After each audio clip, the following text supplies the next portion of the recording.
Alright, balitang trending na talaga nag-trend buong araw kahapon. Nabigla tayo lahat sa napakabilis sa mga pangyayari. Senator Laila De Lima natanggal bilang chair ng Senate Justice Committee. So, balikan lang natin yung naging flow naman nangyari kahapon. Naghain na muson si Senator Manny Pacquiao na gawing vacant ang chairmanship at membership ng naturang komite na nag-iimbestiga ng extrajudicial killings.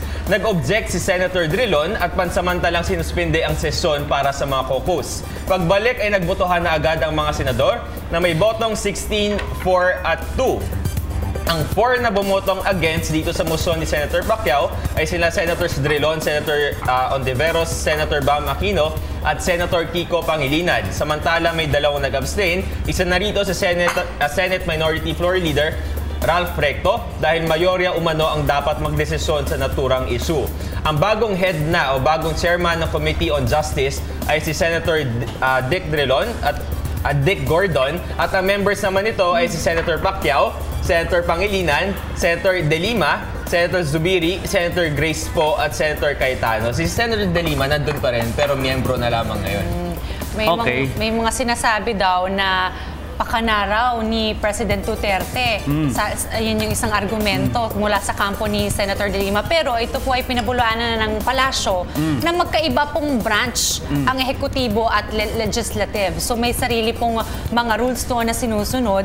At ito nga, no, anong sasabi ko lang dito, sana magkabati-bati na naman ang ating mga senador. Kasi medyo, aminin naman natin, nagkakagulo doon sa Senado. Kasi imbis na yung oras nilalaan sa, alam mo yung mga paggawa ng batas, solusyonan ng traffic, yung endo, yung mga bagay na para magkaroon ng trabaho ang ating mga mamamayan, yung oras at panahon dito na sasayang sa mga pag-aaway nila doon sa Senado. Alam niyo yung sinabi ng Pangulo?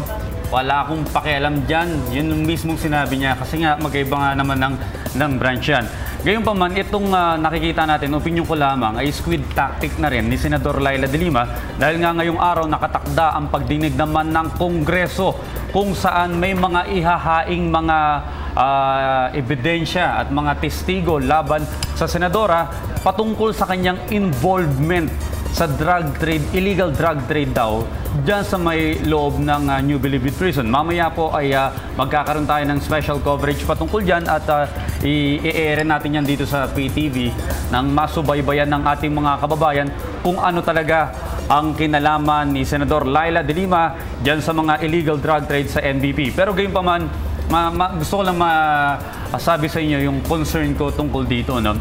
Dahil nga nagiging witness na hindi lang ang mga Pilipino, maging ang buong mundo sa nangyayaring drug war dito sa Pilipinas, medyo kinakabahan ako, nadedelikaduhan ako para sa kalagayan ng ating Pangulo dahil hindi na lang ito usapin ng Pilipinas.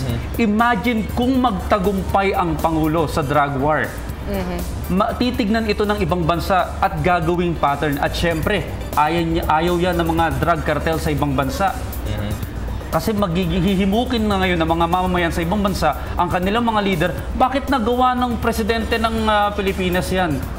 And of course, marami ding mga bansa, iba't ibang bansa sa buong mundo na nagtagumpay na rin dito sa war on drugs. So sinisilip din itong mga best practices if ever kaya din siyang i-apply dito sa Pilipinas. So let's see kung ano mga mangyayari sa updates dito sa war on drugs and hopefully maging matagumpay ito para na rin sa kapangatan ng lahat.